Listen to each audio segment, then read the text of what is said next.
try to do this since the only other girl here. This one? Yes. You must be Hitomi. Tell me a tougher voice. Okay. You must be Hitomi.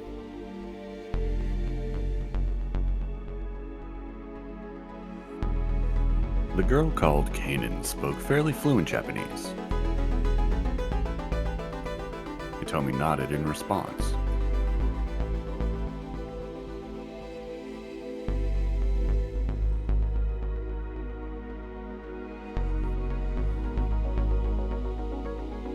Hitomi?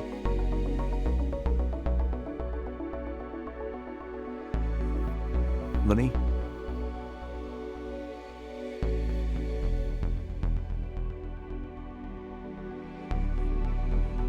Is she there?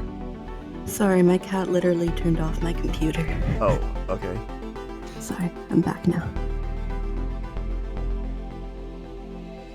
Yes, that's me. And you're Caanan, right? How did you know my name? Did Maria tell you? Yes. She told me about this amazing girl from overseas that she'd made friends with. A thin smile crossed Caanan's lips at the word amazing. Then her look grew sad. Poor Maria. It's my fault that she was abducted. What? Achi and Hitomi gasped in unison. That's why I have to rescue her. Caanan added. Hold on a second. Hitomi said. What do you mean it's your fault?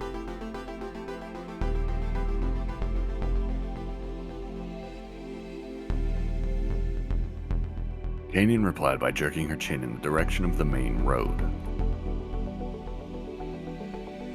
Better head that way. She said softly. Someone's coming. But Hitomi didn't back down. Please, tell me, why was my sister kidnapped?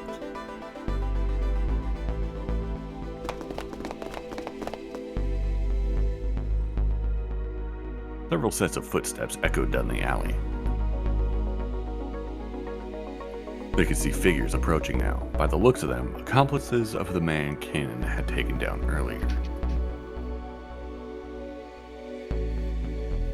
You two get out of here. She warned. I'll handle this. She stepped out in front of Achi and Hitomi, moving with such confidence that they didn't doubt she could handle the threat. Come to the Jijo building at 3 o'clock. She added quietly, never taking her eyes off the advancing syndicate members. Huh? Hitomi squeaked. I'll explain everything then. Criminals broke into a run.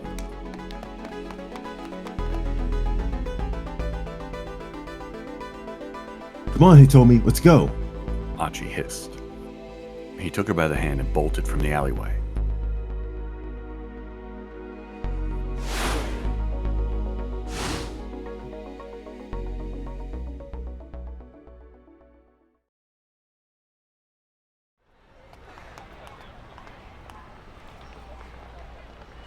The two didn't slow their pace until they'd put plenty of distance between themselves and the alleyway.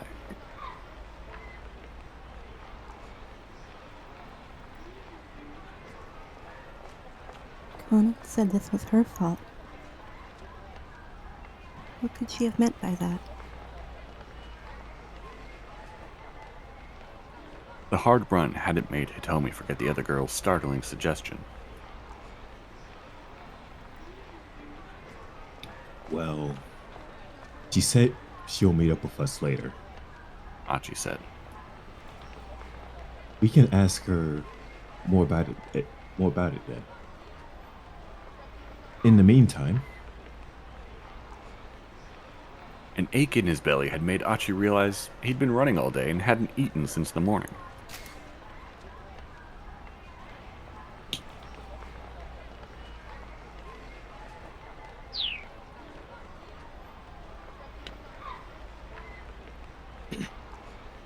maybe it's not the best timing, but do you want to get some food?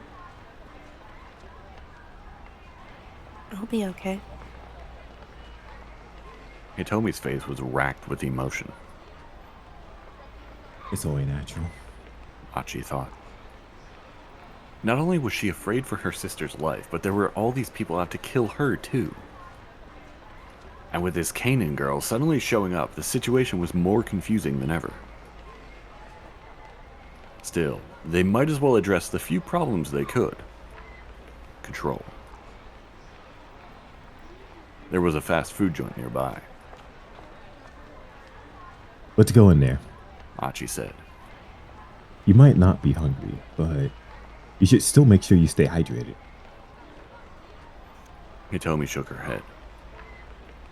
But her wan face practically radiated exhaustion. Come on, we should rest up a little. But There's no rush. If we're going to meet up with Caanan later, it's probably best if we don't just wander aimlessly until then. Never know who we might run into. I guess you're right. The two went into the fast food restaurant together.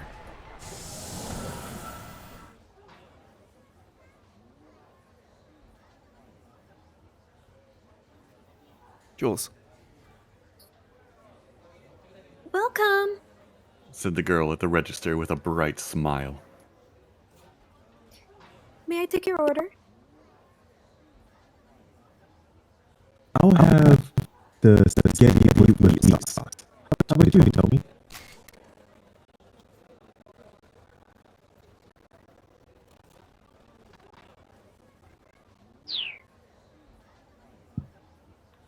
I'll just have an iced tea.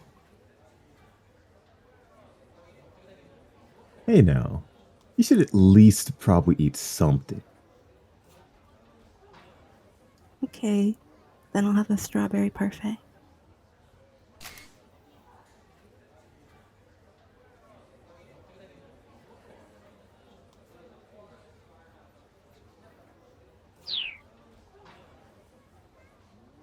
He sounded a little embarrassed to be ordering a dessert. So yeah, Said Achi. one spaghetti and meat sauce and a strawberry parfait, please. Coming right up. The cashier promptly assembled their meal and set it out on a tray.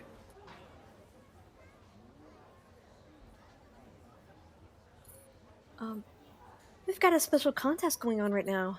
She said. Please check it out if you're interested. The girl handed Achi a flyer. It read, Iron Stomach Eating Contest. Eat 1,000 scoops of ice cream and win 10 million yen!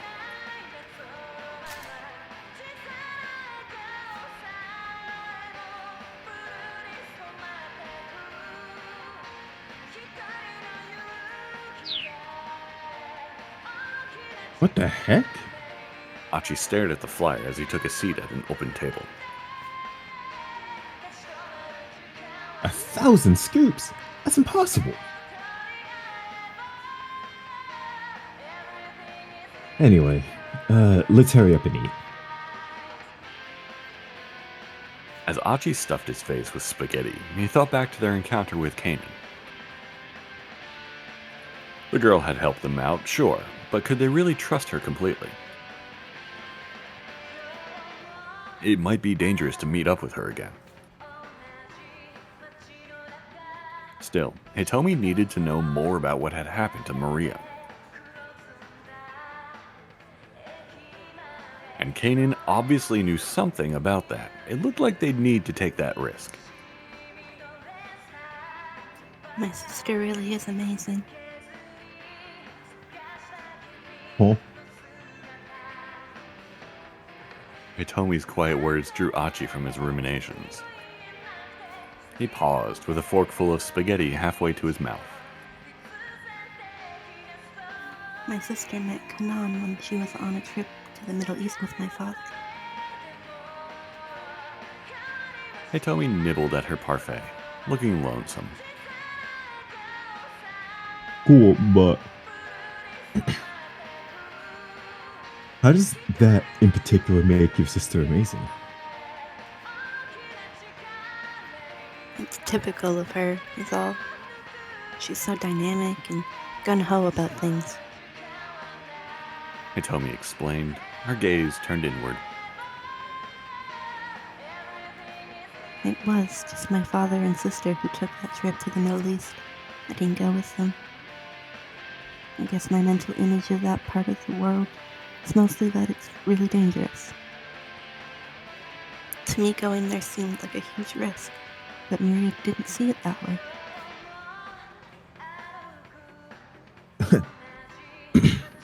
Your sister sounds like a bit of a loose cannon. But if you can't bring yourself to take risks, to do things, Hitomi continued. you can't meet new people and have new experiences. That's the part I always get hung up on, the risk. I'd never be able to make a friend like Caanan.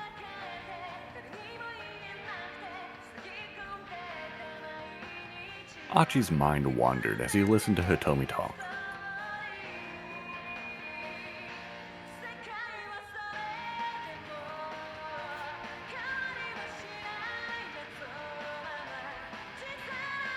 Eh? She and her sister might be twins, but each of them was still unique.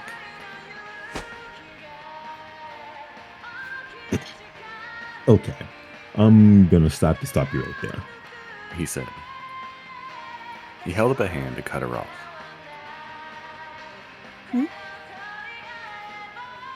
Hitomi's eyes went wide.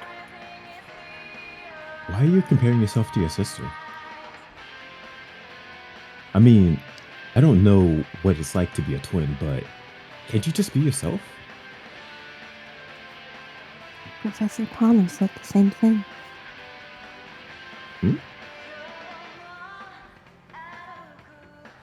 Achi didn't recognize the name. Oh, sorry. Leland Palmer. He's my university English professor. He's given me advice on a whole bunch of things. That sounded rather intimate. All sorts of worrying images shot through Achi's mind.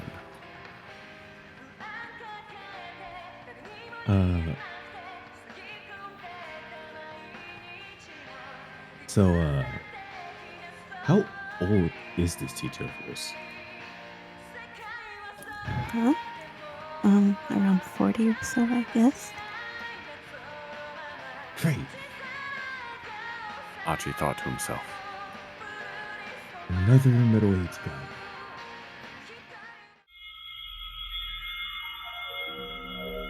His mind filled with another sequence of slightly more upsetting images.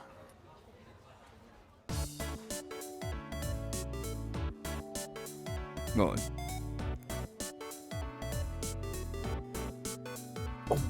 Oh, hey, ain't that Hitomi Osawa?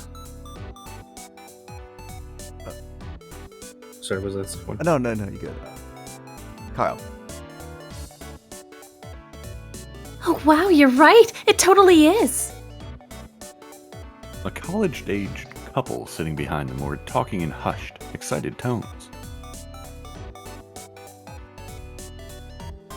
Man, she really is a cutie. The young man observed. He made no attempt to hide the fact that he was looking Hitomi over. Hey, hold on, Masa. Said the girl. What gives?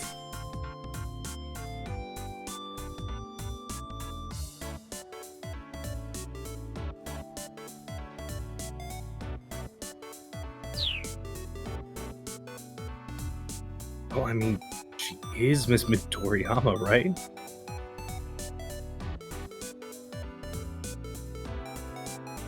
It's Midoriyama?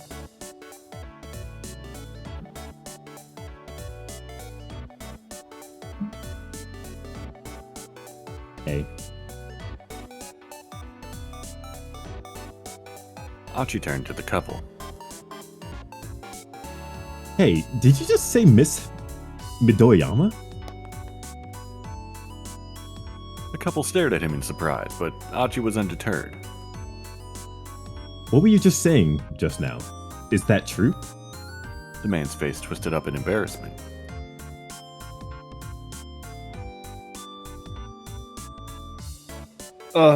Yeah, I mean, the girl you're with, she won a beauty contest at Midoriyama Academy, you know?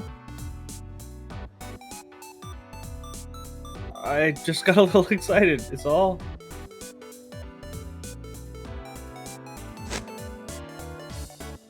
Achi turned back to Hitomi.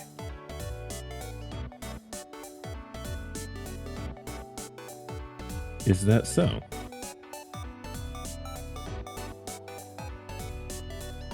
He asked, peering intently at her face.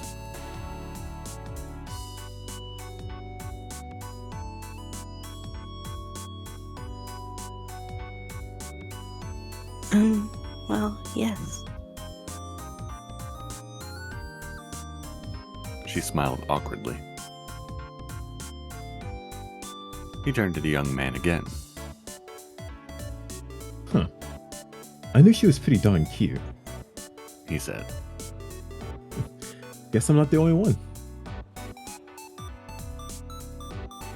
Nodding in understanding, he sat back down. Miss Midoriyama. Well, I'll be. The two students, unnerved by Achi's questions, quickly got up and scurried away.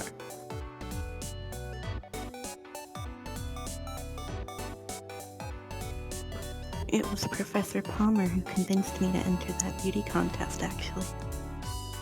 Hitomi said.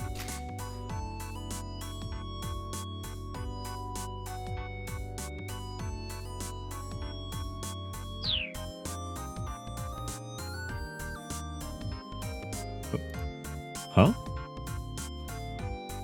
Achi's smile twisted up a little. He said if I really wanted to change myself, I should try entering.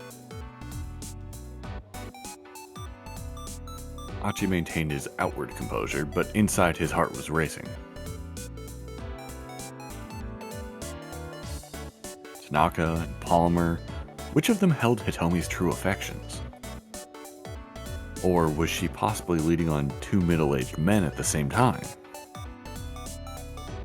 The more he thought about it, the worse his delusions became.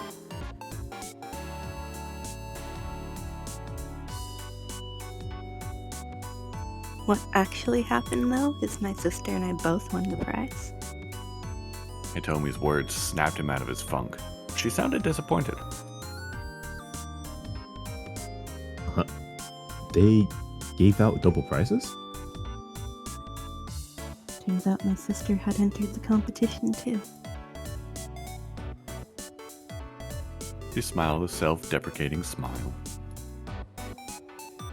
Guess twins really do think alike, huh?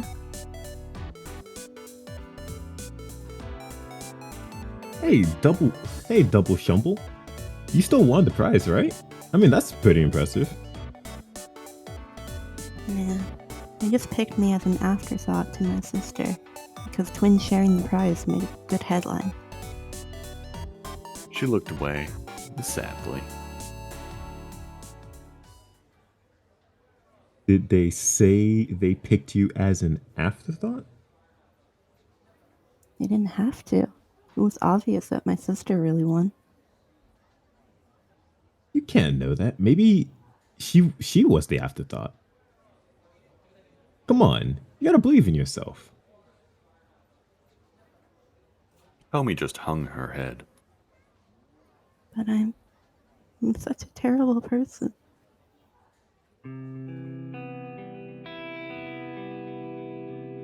Suddenly her eyes welled up with tears. I hate myself so much. I can never forgive myself for what I did. Hey, whoa. Achi watched her with trepidation. She looked like she might start bawling at any moment.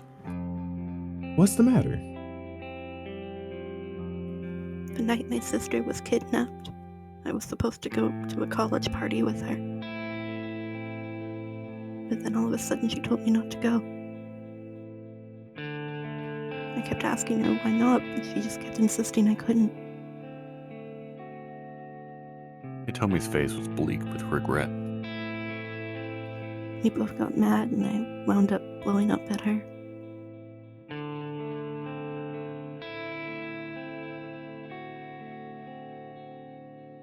Okay, I get it. I don't need to go to the party. Fine. I'd just be your little tag-along anyway. Just like in that beauty contest. You couldn't just let me enter that by myself, could you? You always have to be the center of attention.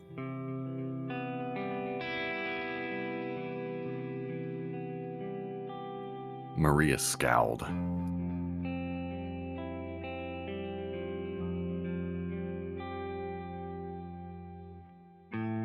Fine.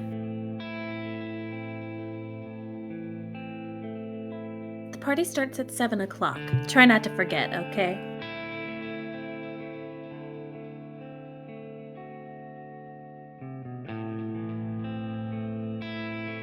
I was kicking myself as soon as I told her off. My sister isn't the sort of person to tell me what to do or what not to do. She must have had a reason for not wanting me to go. I was planning on apologizing to her after the party.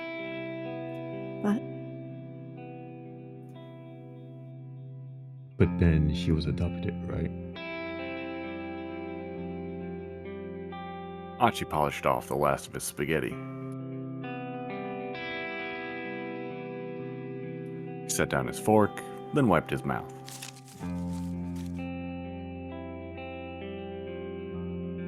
Hitomi, I get why you're trying to save your... I get why you're trying so hard to save your sister. He said. And maybe I'm not as tough as that Caanan girl, but I'll stick with you to the end, if you'll let me. He tried his best to convey an optimism he didn't really feel. And once we found her and she's safe and sound, you can tell her you're sorry about what you said. At long last, Hitomi cracked a smile.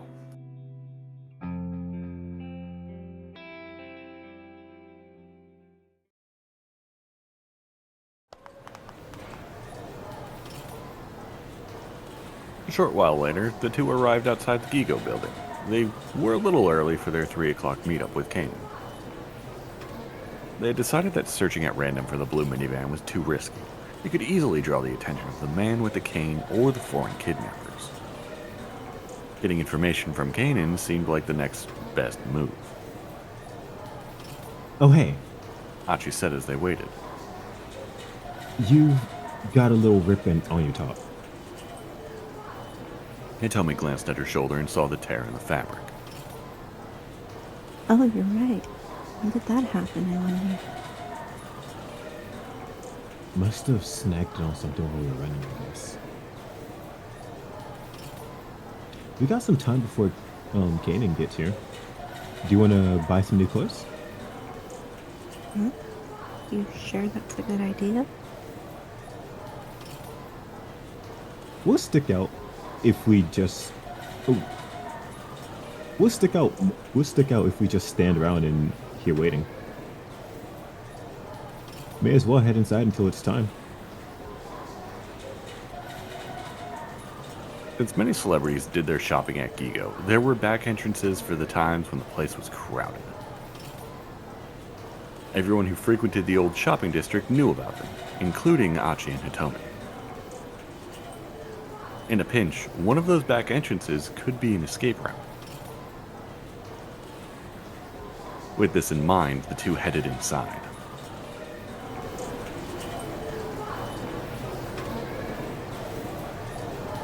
Shibuya Giga was an entertainment complex featuring a video arcade and fashion shops.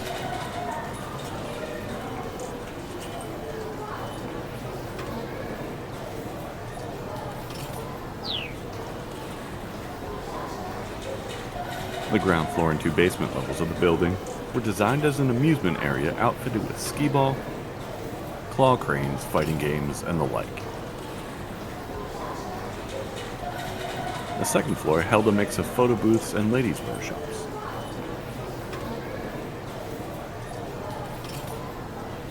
On the third floor were specialty fashion boutiques, and on the fourth were restaurants.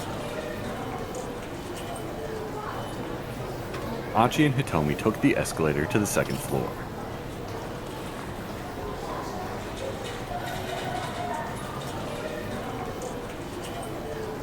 Hitomi started heading for the shops, but Achi stopped her. Hey, wait up. What's the matter? A dude hanging around in a women's clothing store is gonna stand out. I'll wait for you here. There seemed to be nobody but female customers around. If the man with the cane or the kidnappers appeared, Achi figured he would spot them right away. It should be safe for Hitomi to shop on her own for a while, Hitomi said. She began to head out onto the sales floor.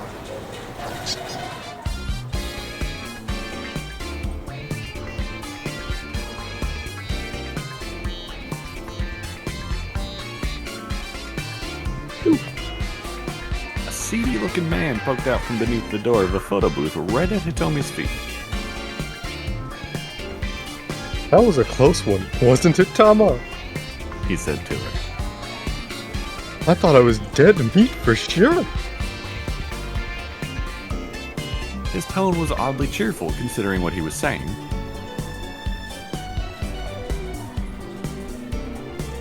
Who is this guy? Achi asked. You know? No, I don't.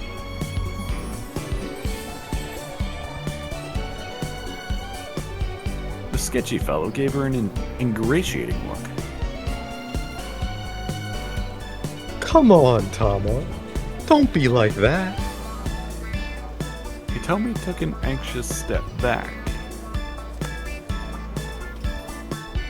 Hey man, knock it off. Achi dragged the guy up to his feet. Okay. No need to get all testy. Who is this guy, Tama? He your boyfriend? Boyfriend.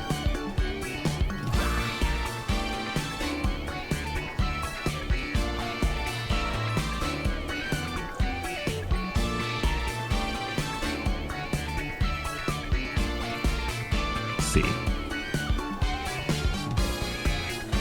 No, it's nothing like. Oh, No, it's nothing like that. Hitomi said. Achi was going to be upfront about it, but she beat him to the punch. Somehow that kind of stung a little. What? So you're not her boyfriend? The guy flashed a broad grin. hey, listen, creep. Who the hell are you? Oh? Me? The man's face suddenly blanched.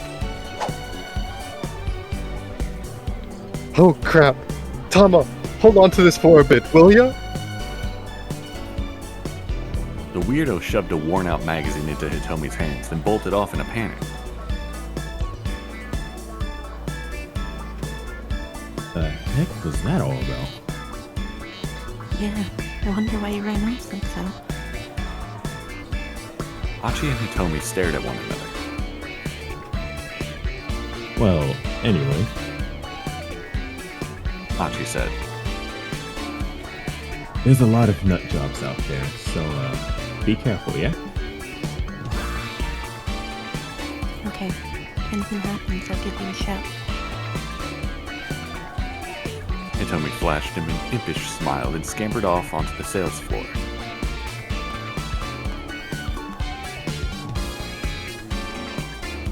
As he watched her go, Achi muttered to himself. Damn it. She's so cute.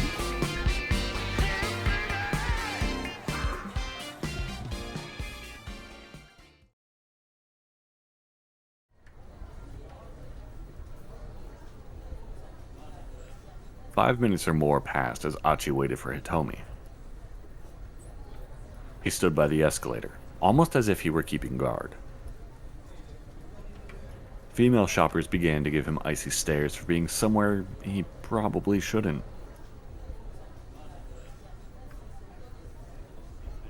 This sucks. Come on, Hitomi.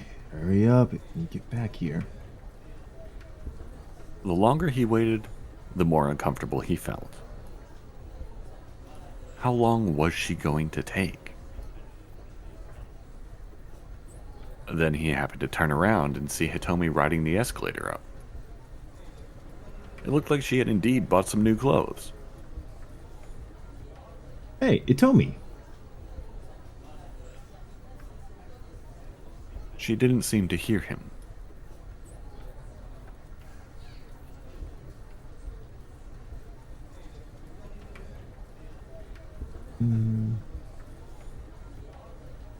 B. He decided to go after her. Had she forgotten where he was waiting for her? She stayed on the escalator, heading up toward the top floor.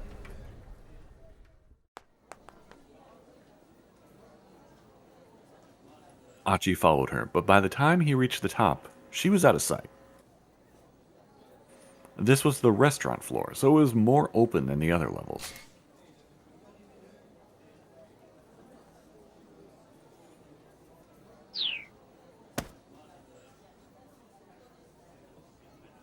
He hurriedly began to look around. As he wandered, he bumped into a man talking on his cell phone. Sorry, my bad. Achi held up a hand in apology, but the man was too engrossed in his conversation to notice. No, you're not getting it. The lock is undone too. The man startled Achi by suddenly shouting into his phone. You need to consider the risk of getting out. Whatever this guy was talking about, he sure was angry with whoever was on the other end. Look, I'll figure out what to do about the minivan. You just handle things on your end. Minivan? Achi's interest was piqued, but he needed to find Hitomi before he let anything distract him.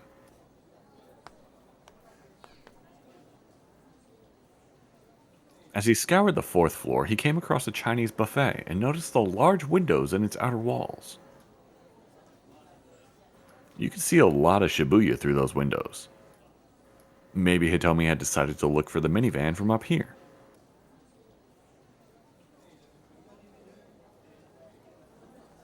One of the restaurant employees came rushing up as Achi headed inside. Jules. Sir, I'm sorry. She said.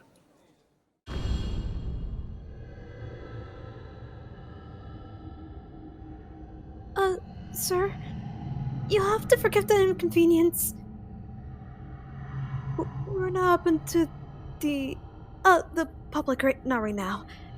Not at the moment, I mean. The employee's voice was oddly subdued for some reason.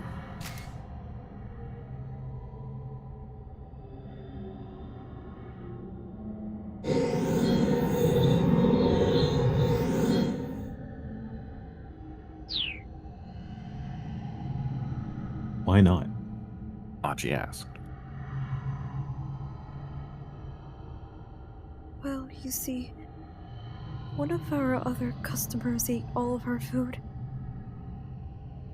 They ate all of it? Looking around, Achi saw a chubby young woman camped out at a table by one of the windows. Set out before her was a veritable mountain of plates. What I'm trying to say, sir, is that we're, closed for the rest of the day. Oh. But I'm with her, actually. Achi lied. Without waiting for a reply, he barged into the restaurant.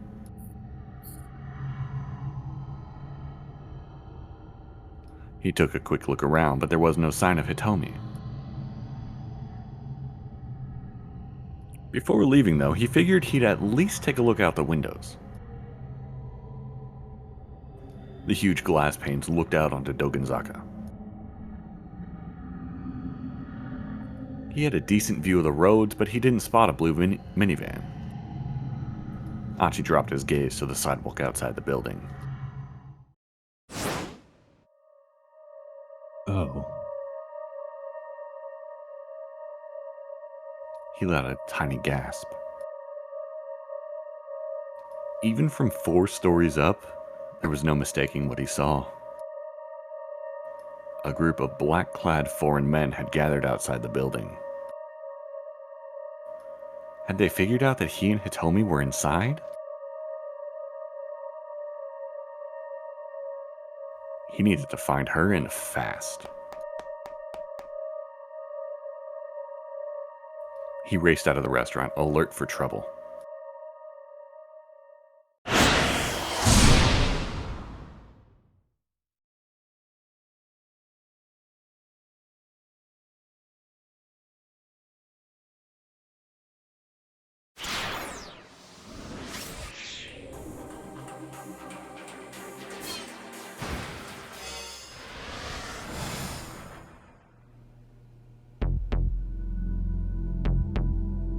Caanan?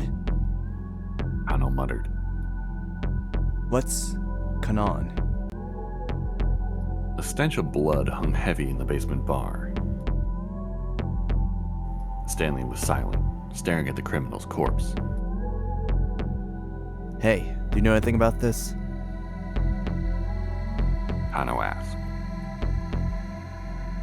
Still, Stanley gave no response. It's on treatment again, huh? Ano huffed.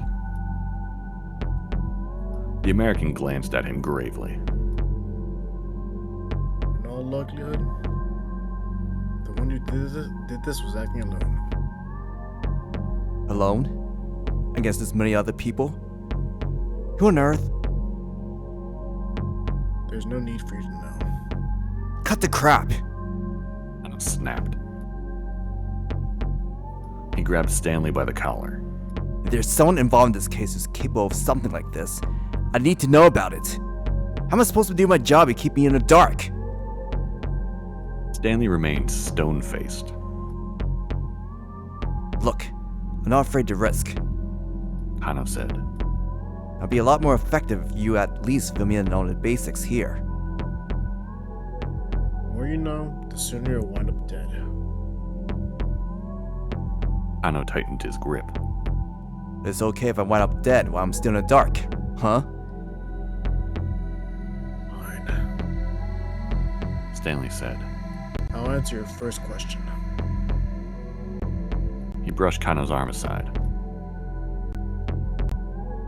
Caanan is the name of a covert operative from the Middle East.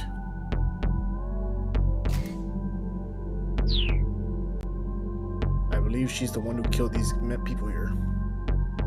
The Middle East? A covert operative? Kano hadn't expected spycraft to be involved with this. Yes. She's an assassin and a cryptanalysis specialist. Do you recall the mass jailbreak from Abu Ghraib prison a while back?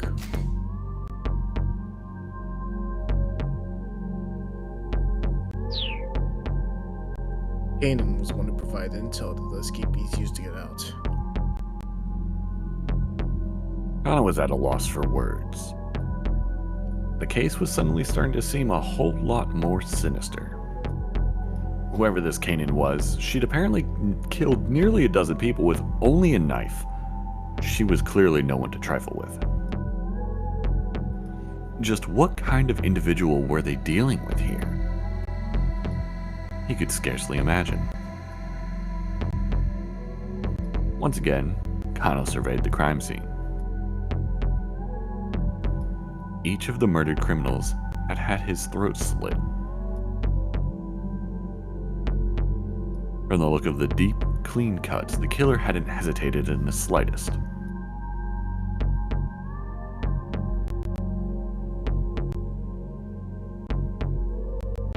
Okay, so then, what connection does this caning have to do with the mastermind behind this kidnapping?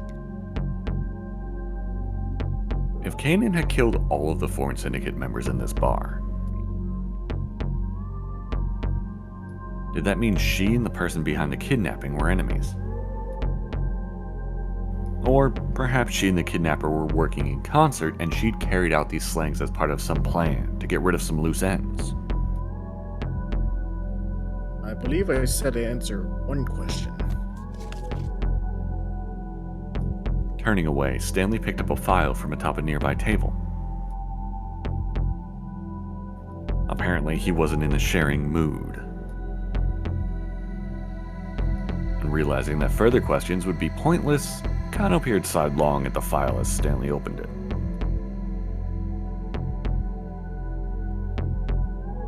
Inside was a detailed map of Shibuya. There were various routes marked with arrows and times.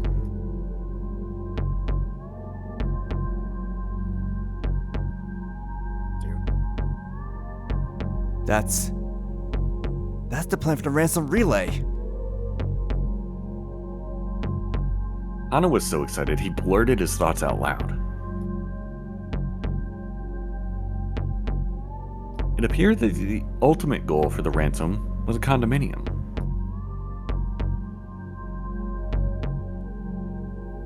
The address and the time, 1420, were written in red ink. Kano put an immediate call to the investigation task force to relay this information. The final destination is Ground Hill number 405 in Hero 534, Shibuya. Alright, Kuze told him. we'll look into who owns the condo in question. You and Stanley head over there now. I'm sending backup to go in with you. You have authorization to apprehend the suspect.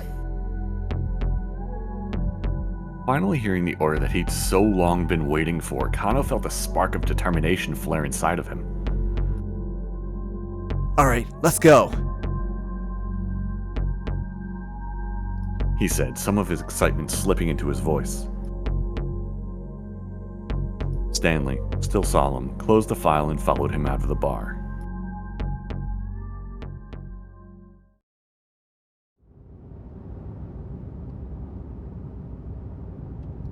Stanley drove along Inokashira Dori toward Hiru, where the finish line for the ransom relay was located.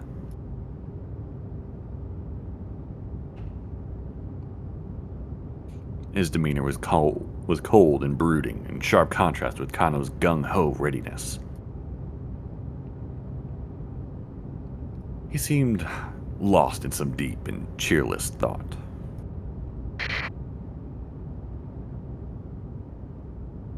Kuze's voice came in over the wireless as the car came out onto Meiji-dori. We've identified the owner of the condominium. It's... Kano held his breath in anticipation. The name Kuze spoke caught him by surprise entirely.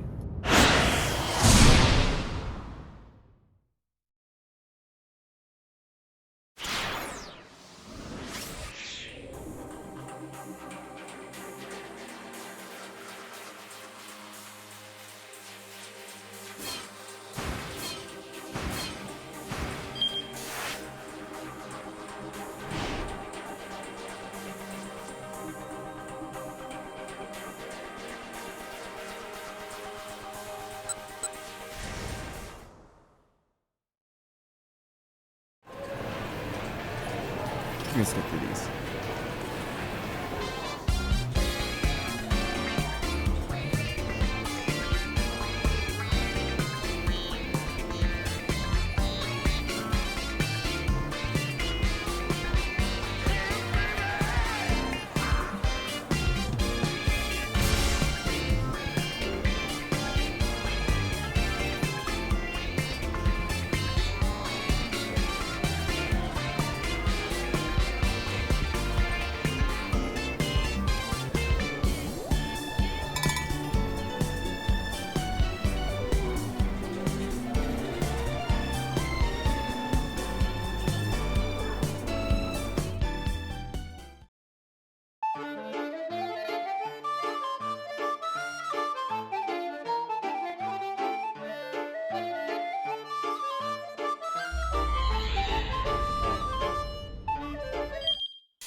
We haven't done any of this.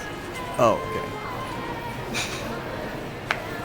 At least not that option, I don't think.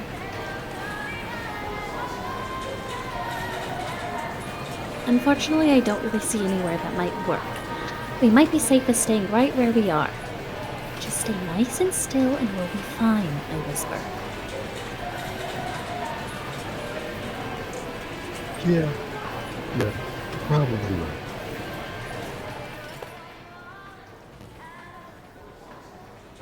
The curtain is drawn so people can't see inside, but just to keep up appearances, we start taking photos as if we're normal customers. I really hope they don't look in here. Mr. Yanagishita murmurs.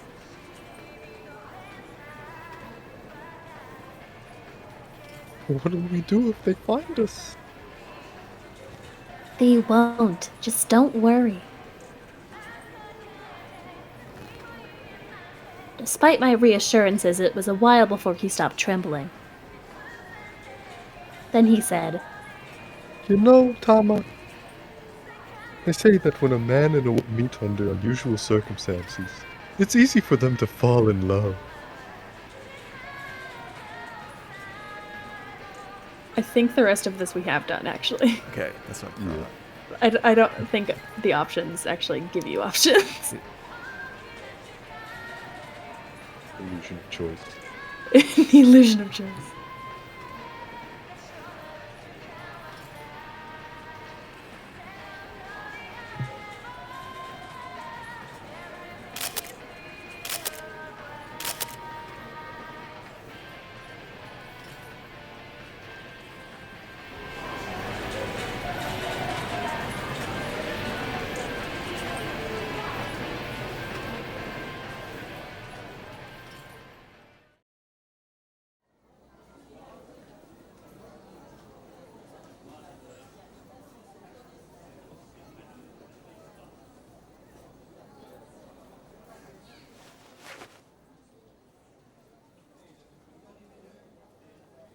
Wait, is this new?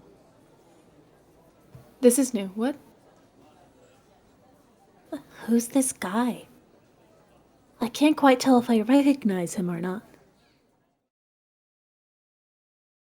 This man. Huh? Dangerous.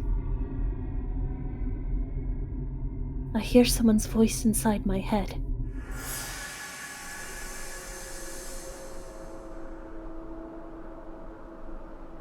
Stay away from him. Flashes of memory flicker in my mind. I see a girl standing before me. I can't quite recall her face, but I get the impression she's someone very important. She speaks to me. This man is dangerous. Stay away from him.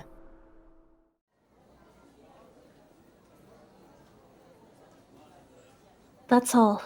Then I snap back to my senses.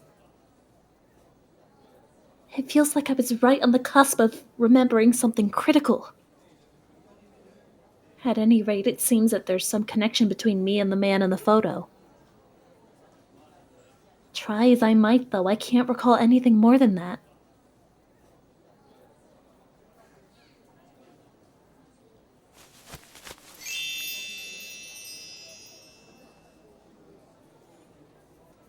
I'll try on the shirt I picked out. Yeah, that looks good. I decide to buy it and have the store toss out my torn sweater for me.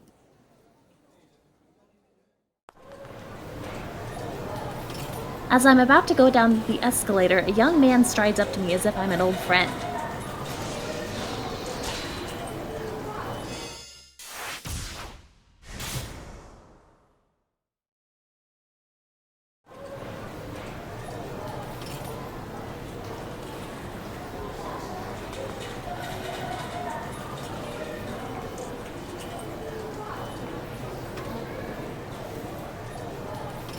Where'd Achi? There you are. There you are.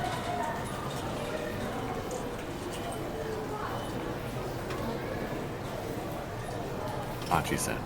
Oh. I'm sorry. Yeah. There you are. I thought we were going to meet on the second floor. Achi said. She stared back at him in confusion. Well, anyways. Come on, we have to go and hide. Hide? Why? She gave him a dubious look. Achi felt like something was off, but now wasn't the time to dwell on it. Because those guys might find us, He said. They're outside. He took a hold of Hitomi's hand. Hey, let go! What gives? She quickly yanked her hand away. Huh? As Achi tried to make sense of the way she was acting, she took off down the corridor. Hey, Hitomi! He hurried after her. It was like changing her clothes that also changed her personality.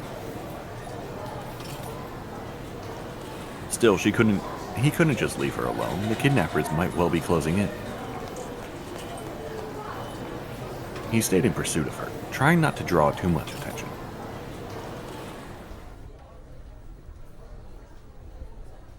He headed in the direction Hitomi had gone and came to a stairwell. What the hell is going on? Had she gone up? Or down? Achi frowned in consternation.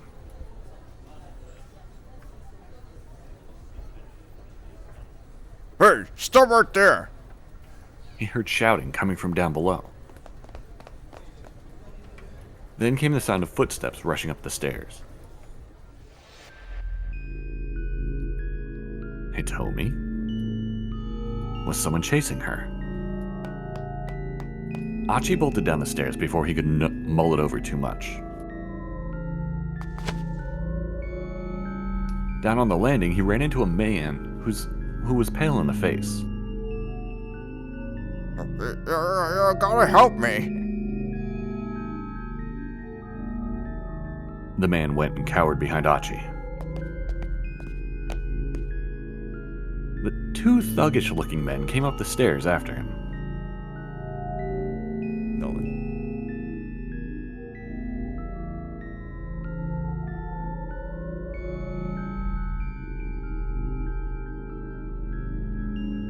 Nolan. Hand him over, kid. Frank. Yeah, don't make us do nothing we'll both regret.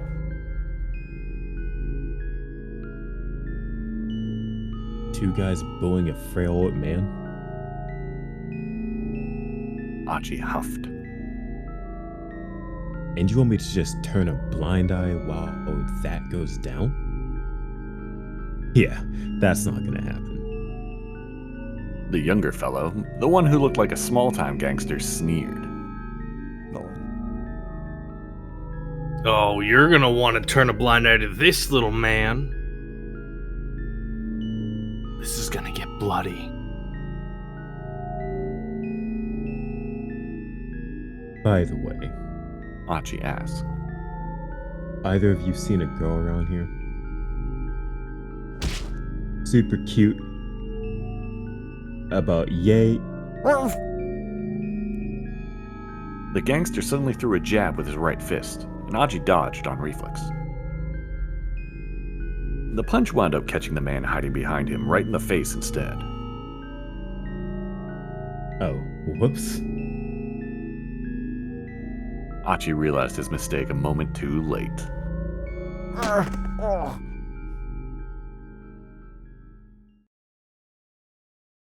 The man splayed out onto the floor. Whoa, I bet, Gramps. You okay? Achi hunkered down and slapped the man in the face. Hey, come on, stay with me. It's no use. I'm done for. Please, look after Hana Minorikawa. The man's muttering was all but incomprehensible. Hey, Achi said. this guy needs to get to the hospital. He's in big trouble. You guys, go call him an ambulance. He needs... When Achi looked back, the man in the sunglasses was standing over him, holding up a fire extinguisher. Frank. Why wait for an ambulance when the fire department's already here? The butt of the fire extinguisher came right down onto Achi's face. But I didn't call for the fire department.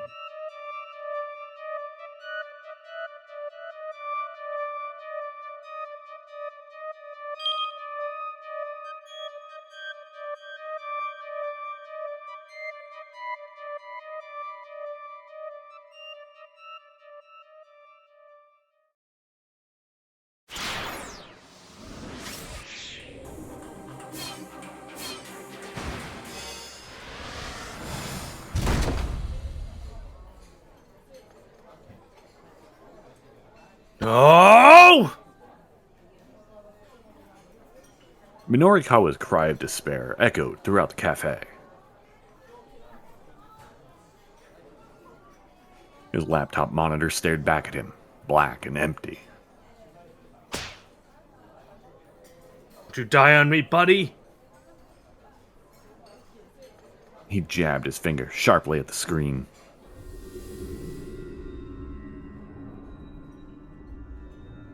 But the computer gave no response, looking well and truly dead.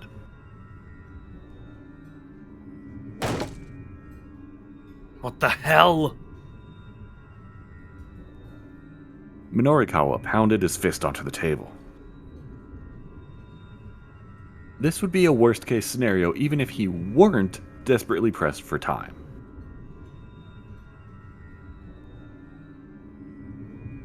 Right by hand. He rummaged around inside his bag and pulled out a notebook. I can still do this! He shouted, doing his best to psych himself up for the task ahead. I will still do this! Jules. Excuse me. Sir?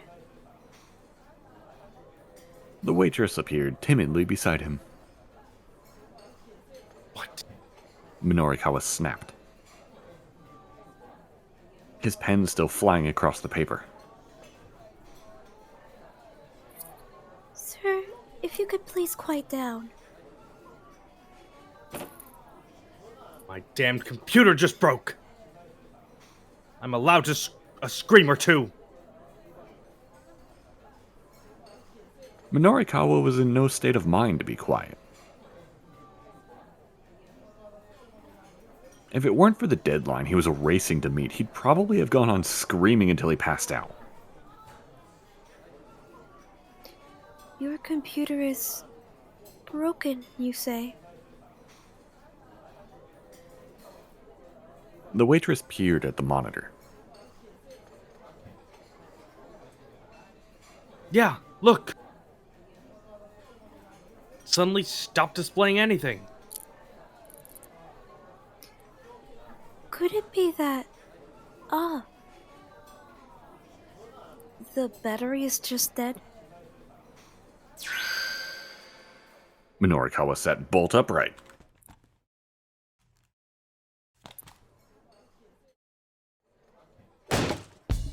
That's it! The waitress flinched as Minorikawa's finger jabbed toward her face.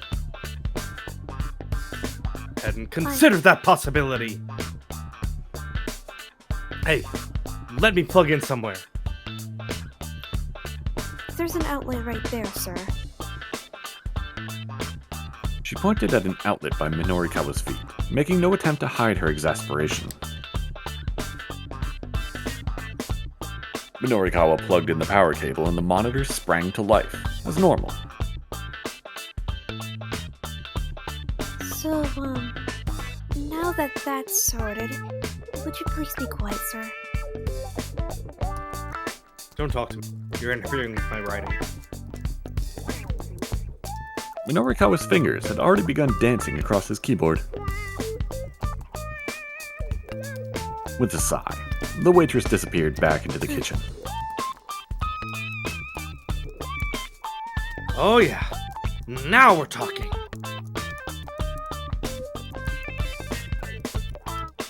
His fingers picked up speed as he went about touch typing.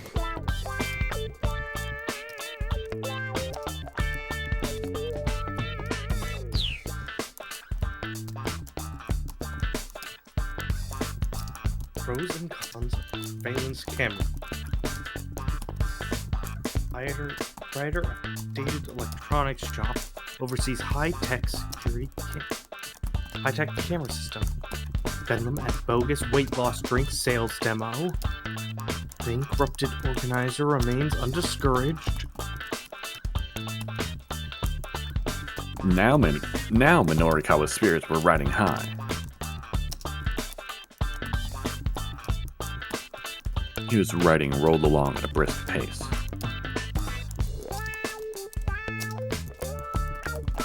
Jules. Sir! It was the waitress again, her voice yanking Minorikawa right out of his soaring mood. Sir! Now what? Has the President of the United States agreed to give me a one-on-one interview? The waitress's eyes went wide with confusion.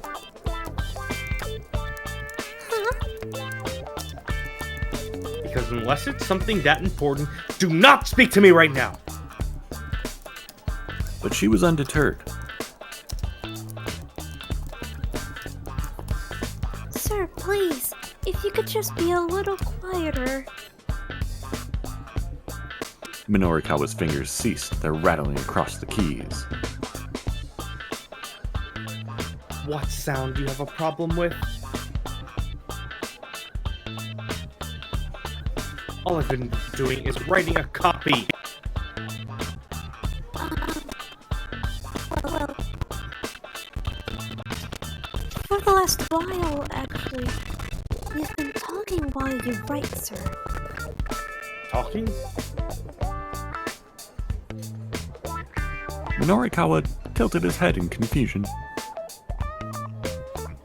Yes, sir. We've been talking about an electronics store and some bogus weight loss drink. I assume that's what you're writing about.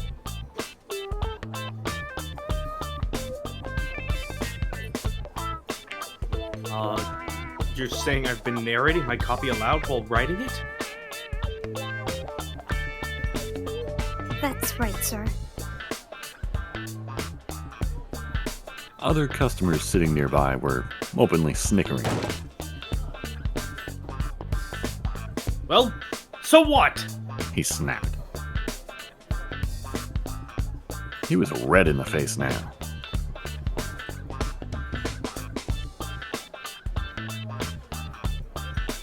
You should all be delighted that you get to hear what I'm writing before the magazine goes to print. Well, actually, sir, one of our customers has been complaining. Complaining? All the nerve. Who was it? Where are they? Minorikawa scanned the other patrons, many of whom were unsuccessfully trying to hide their laughter. It was me. It was the grumpy older fellow who'd been making a scene earlier. Right. Bogus diet fads, aping security cameras. Reminds me of that sleazy tabloid, 4-star general gossip I hate so much. Oh, you seem to know a lot about it for something you hate so much. The man's face twisted up with scorn. Your behavior is bothering everyone in here, he said. Do you not understand that? No, I don't.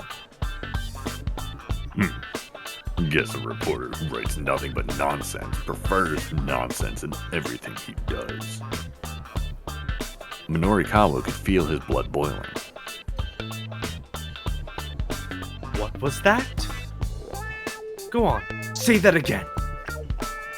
Oh, gladly. Nonsense. Filth. Codswallop. Flim-flam. Bastard! How dare you! Minorikawa stormed over to the man's table. Flim-flam indeed!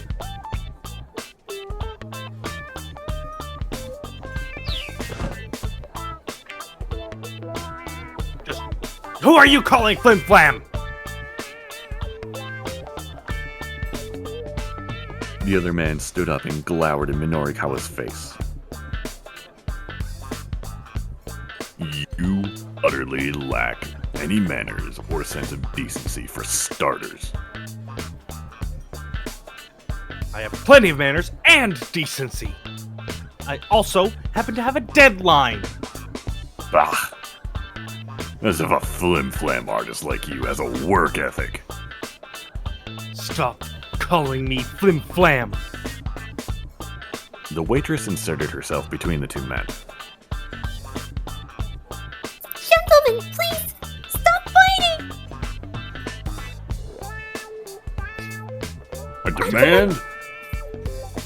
I demand that you remove this man at once, the older fellow barked. He's the one you should be kicking out. Minorikawa shot back. By now, he was ready to go for this guy's throat. Please, The waitress pleaded. both of you, return to your seats. She grabbed onto Minorikawa and began to forcibly drag him back to his table.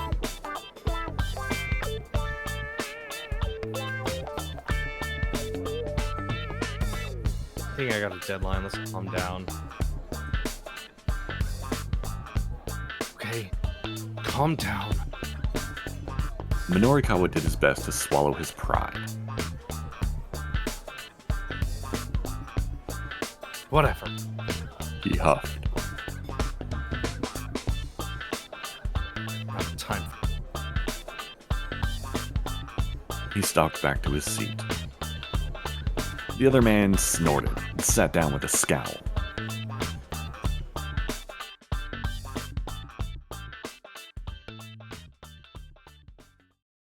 The needless interruption, just when he'd finally got into writing mode, had all but killed Minorikawa's motivation. he decided he needed to take a breather. He turned to the waitress. One spaghetti Neapolitan, please.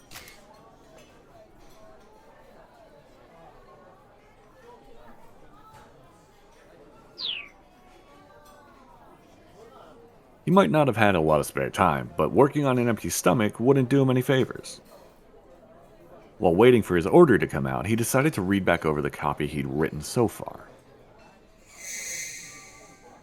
What? When he looked back at the monitor, the screen was black yet again. Looking down at his feet, he saw that the power cable was now unplugged. Hey, what kind of cafe are you people running here? He shouted. The waitress hurried over, looking combative. Sir, you yanked that out yourself when you stood up earlier. What? A likely story. It's the truth, sir. Minorikawa pointed at one of the customers sitting next to him. Is she telling the truth? Did I really yank the power cord out myself? The man nodded sheepishly.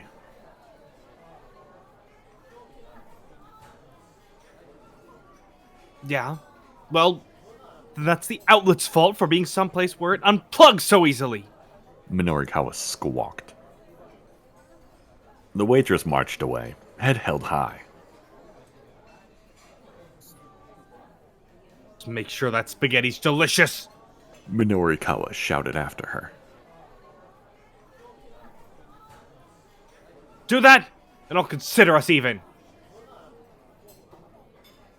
Oh, and load it with cheese. Lots of cheese. He plugged the power cable back in, then let out a heavy sigh. In all his writing fervor, he hadn't thought to save his work.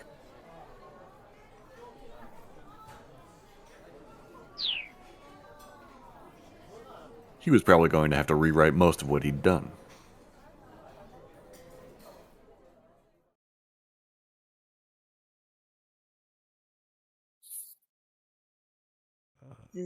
This me again? Just go for it. Excuse me. Minorikawa looked up to see a young woman standing there. Wait, this is someone different. Lini, go for it. I'm so sorry. She said. Oh, wait, this is Rumi. Kyle. Okay. I'm so sorry She said. about my father. She gave a tiny bow. Your father?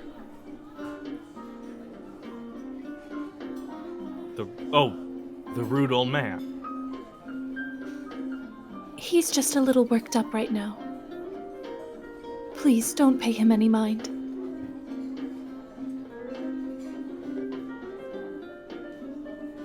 So what? Waiting on your boyfriend? Huh? The woman was taken aback. I happened to hear you two arguing. Would have been about 2 hours ago now. Oh. I see. An awkward, embarrassed smile came to the woman's face. I thought he was going to ask my father for permission to marry me, so we've been waiting for him, but...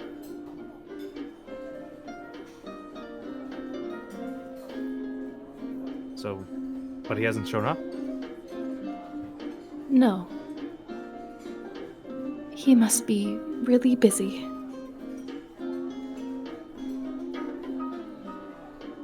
She cast her eyes down, sadly. Minorikawa took a better look at her. She was gorgeous. A woman with her looks wasn't something he saw every day. That was for sure.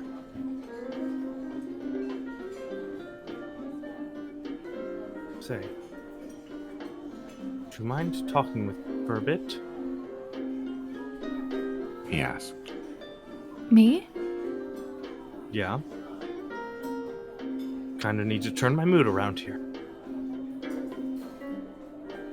Well, okay.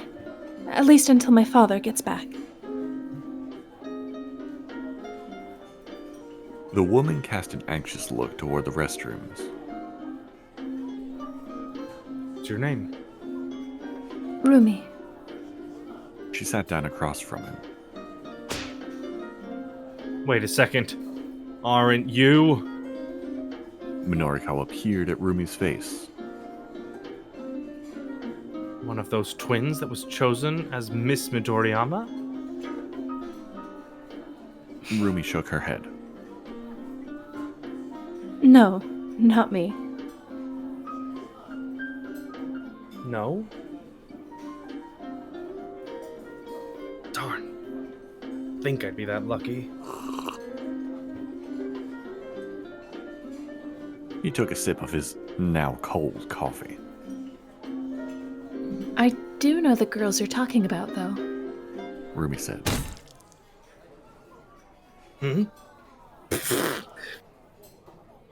Minorikawa spat out his coffee in surprise.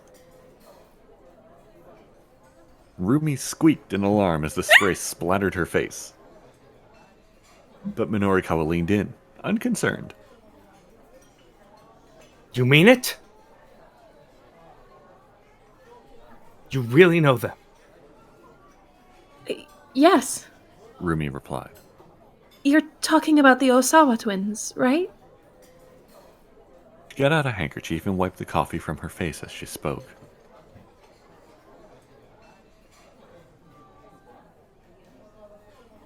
So, huh?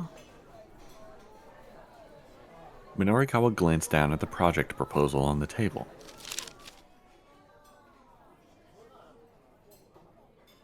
Sexy squared. Or, you want to do this one, Nolan? Sexy Squared twins share top prize at local university beauty contest.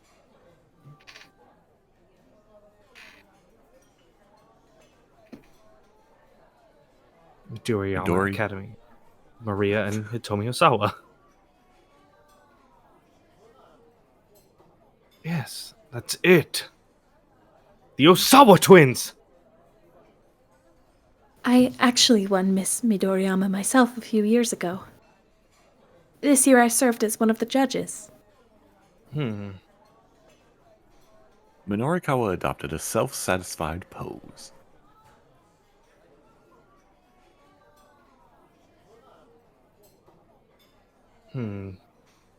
Guess I really was born under the right sign to be a freelancer. The leads just come to me. Sure. Rumi muttered. Okay. Let's talk basics then.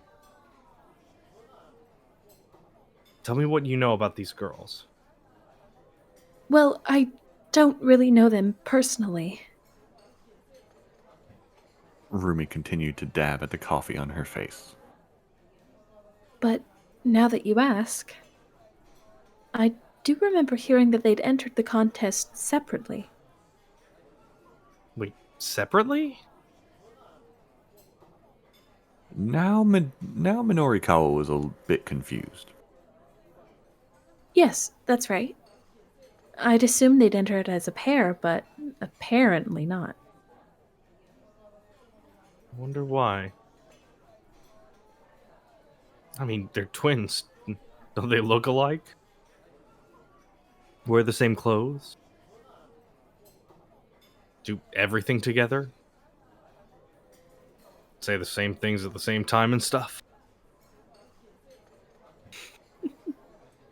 Rumi chuckled and shook her head. No, not at all. Besides, these two aren't identical.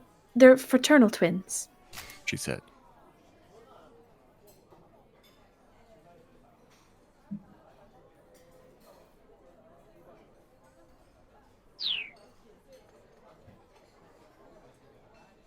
although at a glance they do look very similar. Still, how should I put this? They both give off a very different impression. Oh? That sounds interesting. Mind explaining what you mean? Minorikawa opened his memo pad. I talked to them briefly after the award ceremony. The older sister struck me as really energetic, but the younger one was more quiet and reserved. Minorikawa's investigative senses were tingling.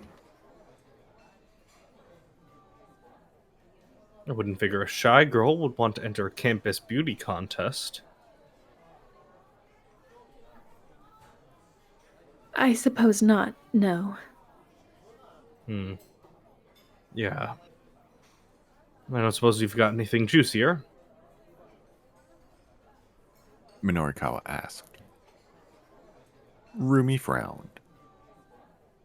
Would you like to just go ask them yourself? She said. They don't live very far from here.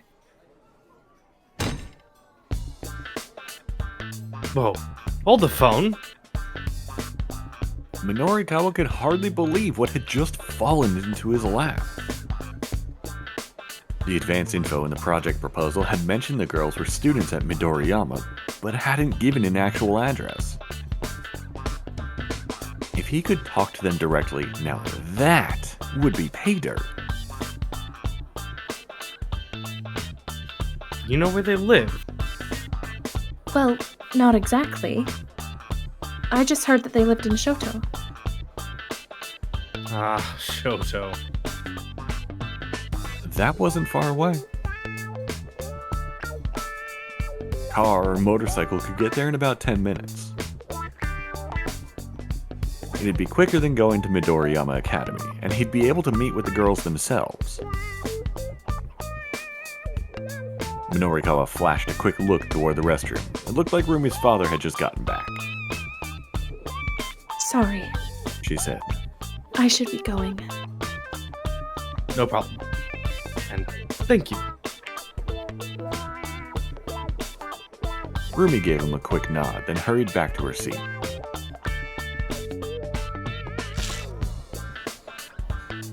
Minorikawa grabbed the directory from the public phone and flipped through the pages. To his surprise, there were only 5 listings for the name Osawa with addresses in Shoto. There was neither a Maria nor a Hitomi, but he hadn't expected there to be. He'd need to find their parents. Wasting no time, he called up the first Osawa on the list.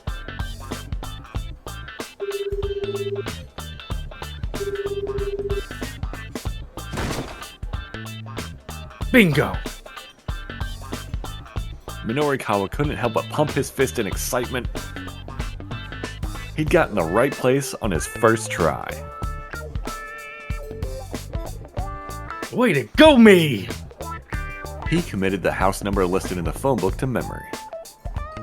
Just then, the waitress reappeared with a disgruntled expression and Minorikawa's order of spaghetti Napolitan.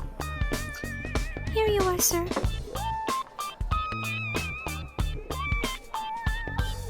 Oh. The pasta was piled high with an impressive mound of grated cheese. It looked almost like a miniature mountain of snow. You did say lots of cheese, sir. The waitress told him. She set down a canister of cheese and a bottle of Tabasco.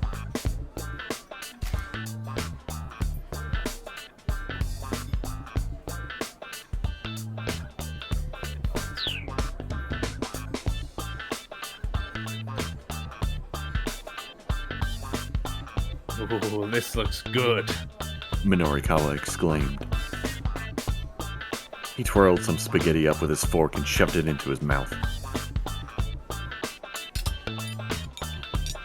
The slightly sour sweetness of the ketchup blended perfectly with the mellow flavor of the cheese.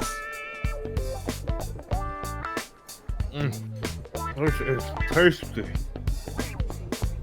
There was nothing like satisfying grub to lift the spirits. He turned back to his laptop, still wolfing down the spaghetti. Alright. Rack and action. Let's do this. Yet again, he unthinkingly blurted his words aloud as he slipped back into writing mode.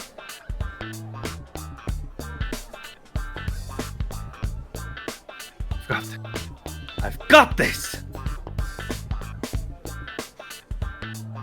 With ketchup smeared around his mouth, he set his fingers tapping away at the keys. The waitress let out another groan of dismay.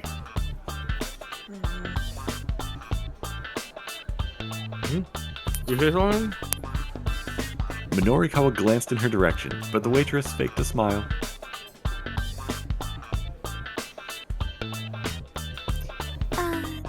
No, sir.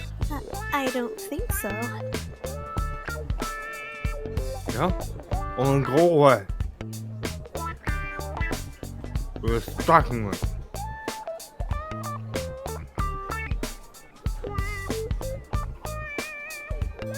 The moment he looked away, she clenched her fist in indignation.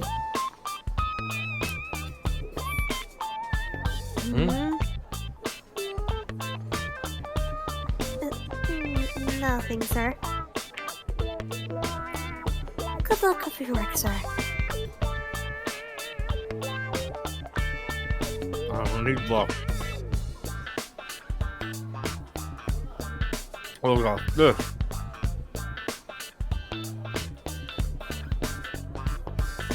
Eyes jumping back and forth between pasta and computer, Minorikawa got to work on his copy once more. Before long, he was oblivious to every sound in the cafe around him.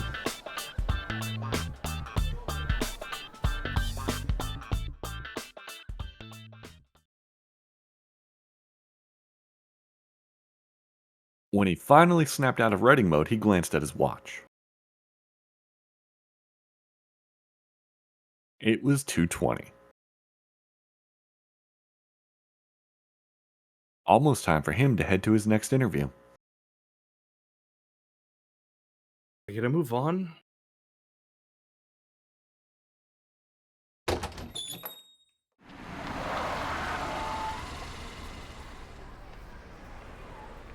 Mizuka's taxi came by just as Minorikawa was hurrying out of the cafe. Oh, what a pleasant surprise! Minorikawa called out. Nice timing, my man! Mizuka's startled look quickly vanished behind an expression of professional resignation. Do you need a ride, sir?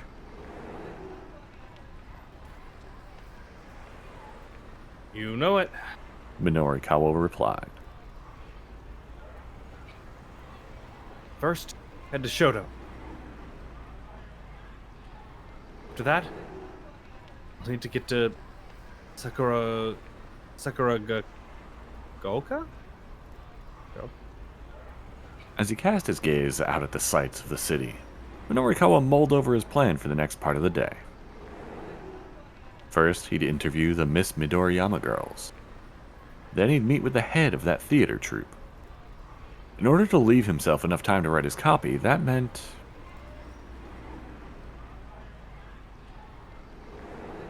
I'd like to get this all wrapped up in 20 minutes, he said. Can you make that happen? Kimizuka flashed a grin. Don't incur special fares, sir.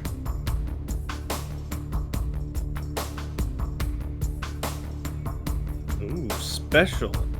Minorikawa said as he got settled in his seat. I love that word. Kimizuka stepped on the gas.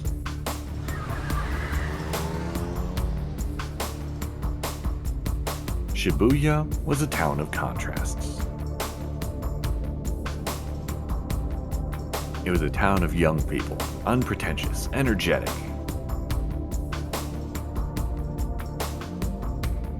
off-center guy perfectly conveyed that vibrancy. However, if one turned right at the 109 building and headed down towards Bunkamuradori, the town's whole atmosphere changed.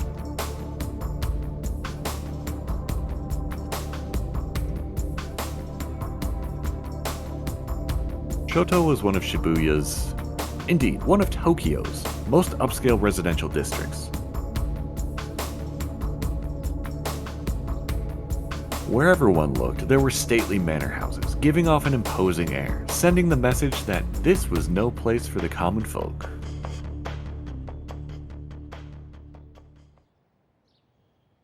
Right. Here's fine. Minorikawa directed Kimizuka to pull over.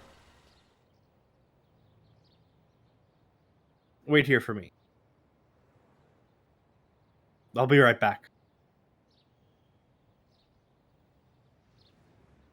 Hopping out of the taxi, he checked the nameplates of the nearby homes. Ah, here we go.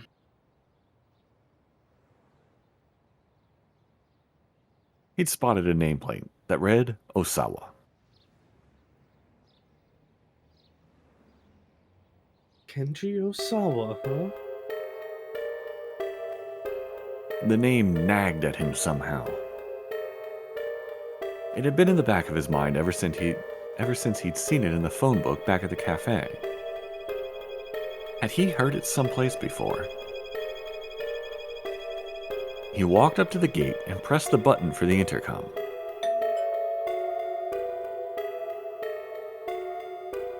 Even the little chime it made when pressed sounded elegant.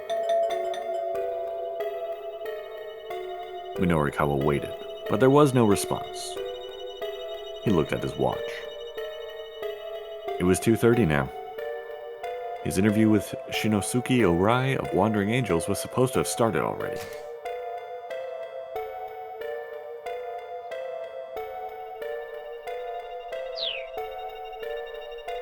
Still, he wanted to meet with the twins first if it was possible. He had to make a choice. I feel like I gotta head to the next interview. Well, I'll have to come back later. Minorikawa decided he'd better get to his next interview. Started to head back toward the taxi. The front door opened. A grim-looking man emerged, leading another man in handcuffs. Minorikawa was standing in their way. "Pardon us," the serious-looking fellow said. He gave Minorikawa a curt bow as he passed by. Minorikawa smelled the distinct odor of a scoop. Hey, does that guy live here? He asked. The man ignored him and kept moving. But Minorikawa followed. He couldn't let this opportunity pass him by. Hey, wait up! Is that Mr. Osawa? With a grimace, the man pushed Minorikawa aside and hurried his handcuffed prisoner along.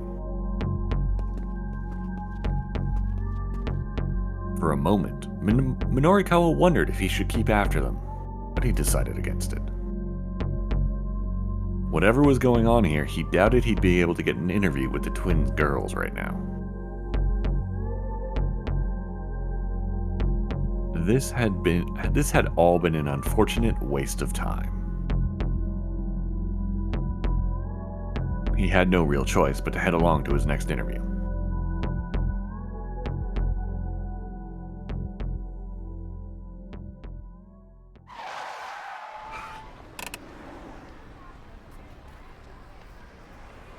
A few minutes later, the rear tires skidded sharply as the cab came to a stop beside a different curb. The trip from Shoto to the theater in Sakuragaoka had taken almost no time at all. Here we are, sir. Kimizuka announced.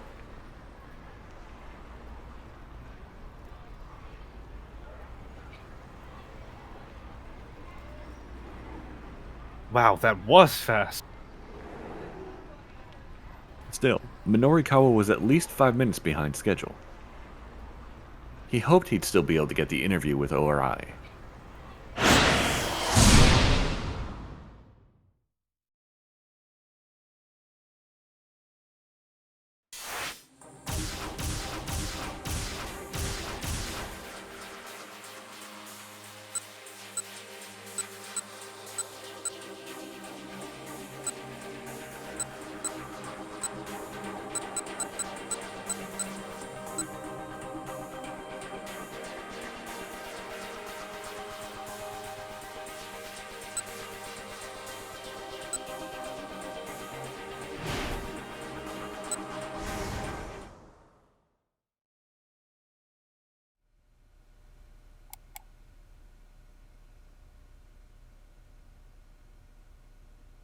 Do we want to read through this? This is him talking to the, That's right.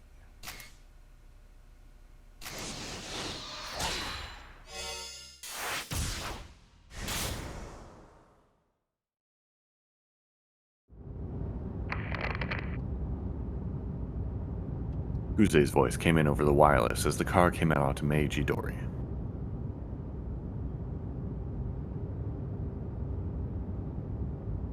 We've identified the owner of the condominium. It's Mamoru Tanaka. He's a colleague of Kenji Osawa. What? Hana squawked. This was an unexpected twist. Ajiwara confirms that Tanaka left the Osawa residence at just after 1400 hours. No word of his movements since then. It's possible he headed to his private condo where the attaché case is slated to end up. And the officer who runs across Tanaka is apprehended on site. Kuze cut the connection. This mastermind you've been chasing. Kano asked. Is this Tanaka? Stanley didn't reply. Fine, never mind. I just wish I could know if Tateno is safe. Still worried about that traitor, huh? So Stanley could ignore all his questions, but still remembered to make snide remarks. Talking about Tateno is the only thing that gets a reaction out of you, isn't it? Kano snorted. What makes you so certain he can't be a traitor? Tateno just isn't like that. That's not an answer. Stanley scoffed. Alright, I've watched him at work for years. I know him. Has no reason to betray the Force. You've watched him work, huh? What about his private life, then? You know all about that, too? He hasn't had any money trouble or anything like that. Kano felt his blood starting to boil. I don't care what you think. He said. I trust Detective Tateno.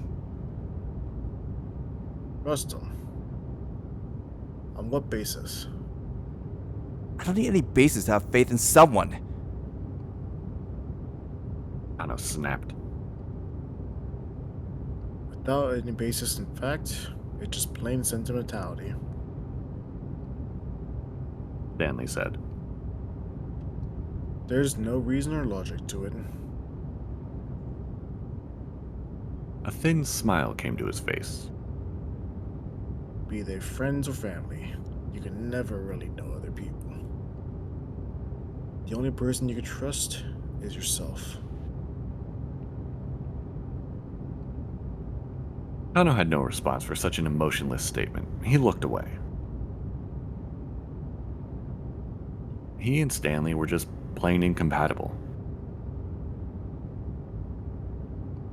It seemed like no amount of talking would let them get through to one another. Never take anything at face value, Caanan. You start trusting too much, you're basically as good as dead. Kano just stared out the window.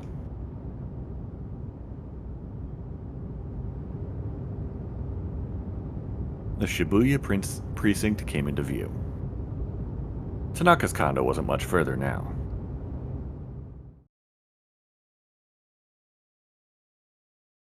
They were outside of Tanaka's condo now. Over there. Stanley said, keeping his voice down. Across the street was one of the foreign syndicate members, walking briskly, the attaché case clutched at his side. I'm making an arrest. Kano, wait. Stanley exclaimed. Kano heard him loud and clear, but he had no intention of stopping. He approached with the criminal at full speed, then leapt to tackle him around the waist. The two men fell to the pavement in a tangled heap. The collision sent the attaché case flying. Kano's eyes tracked the case for a moment too long. He was caught off guard when the man threw a punch at him. The blow caught him right in the jaw, snapping his head back. For a moment, Kano saw stars. As he shook off the impact, the man sprang to his feet and sprinted away in the direction of Stanley's car. Stanley! Kano shouted. Grab him! But Stanley ignored the man and instead went for the attaché case. Oh, come on. Really? Kano had no choice but to pursue the perp himself. He hadn't come this far just to let the crooks get away now. Suddenly, the fleeing man skidded to a stop.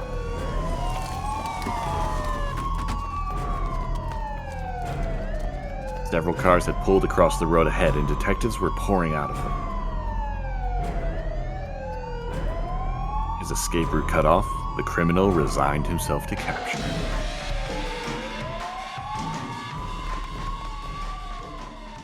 While Kano helped make the arrest, several of the other detectives broke into Tanaka's condo.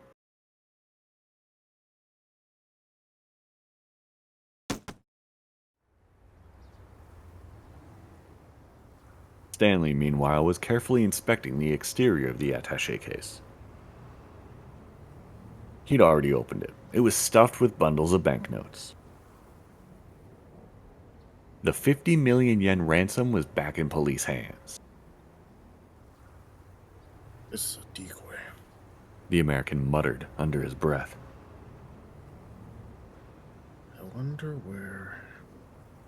His words trailed off, but Kano had heard them. What'd you expect? The detective demanded. Samples that new drug in there? As usual, Stanley gave no reply. The look on his face, however, told Kano he'd been right on the mark. Some of the backup team emerged from Tanaka's condo. Kano turned to them, feeling a sudden surge of anxiety for Maria. What's the situation there? He asked.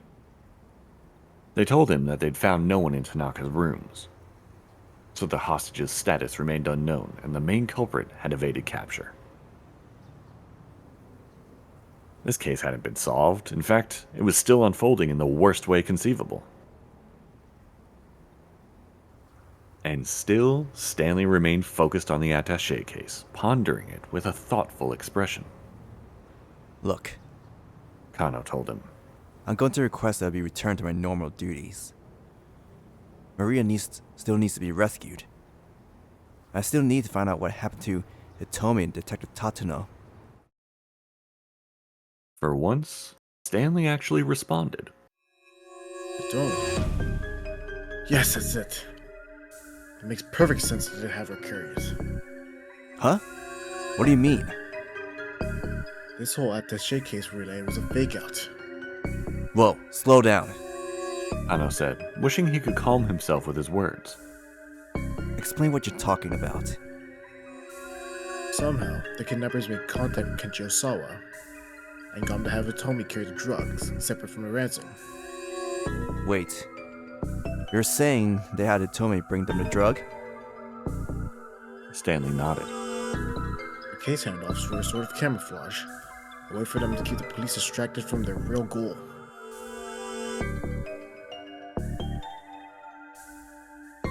Caanan nodded. It had indeed felt like the case relay was a decoy, an attempt to buy time. If this syndicate were after something else entirely, that would explain why so many of their actions had appeared to make no sense. So, Caanan asked. what sort of drug is this? Why do they go to such lengths to get their hands on it? It's an antiviral, Stanley replied after some hesitation.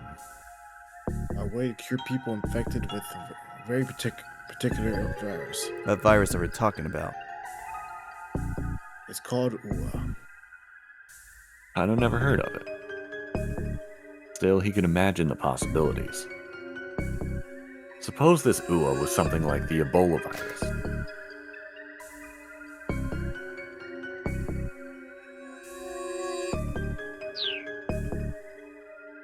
Or perhaps HIV.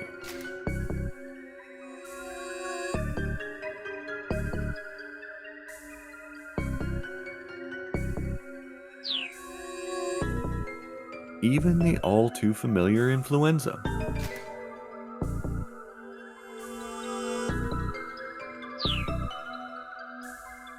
There were medicines that could treat all of those diseases, but nothing that could cure them completely. Any drug that could do that would be worth vast sums of money. Ano, do you have any means of getting in touch with Mr. Osawa?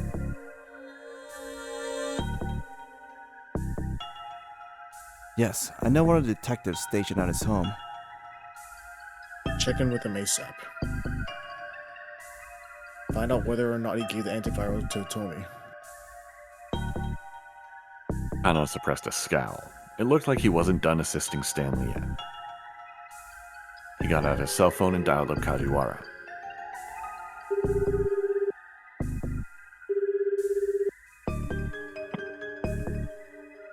Kajiwara picked up promptly. Caanan? What's going on? Could I speak with Mr. Osawa? I suppose that'd be alright.